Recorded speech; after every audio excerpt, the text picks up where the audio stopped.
Tədbirdə Elmi Şuranın üzvləri, millət vəkilləri, Qafqaz Müsəlmanları İdarəsinin rəisi Şeyxülislam Hacı Şükür Paşazadə, Türkiyənin Azərbaycandakı fövqəladə və səlahiyyətli səfiri Qədri Ecvə Tezcan və tanınmış alimlər iştirak etmişlər.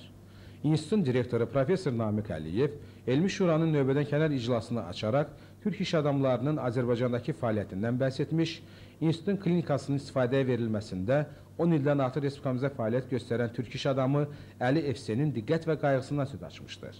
Səhiyyə Nazirinin birinci müavini Sərdar Kərimov, Qafqaz Müsəlmanları İdarəsinin rəisi Şeyxülislam Hacı Şükür Paşazadə, millət vəkilləri Babaxan Muradov, Teymur Bünyatov, Azərbaycan-Türkiyə əlaqələrinin inkişafını yüksək dəyərləndirmişlər.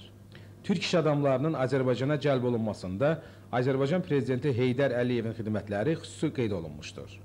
Türkiyənin Azərbaycandakı fövqəladə və səlahiyyətli səfiri Qədri Ecvə Tezcan, Azərbaycanda türk iş adamlarına göstərilən diqqət və qayğıya, onlar üçün yaradılmış əlverişli şəraitə görə ölkə rəhbərliyinə minnətdarlığını bildirmişdir.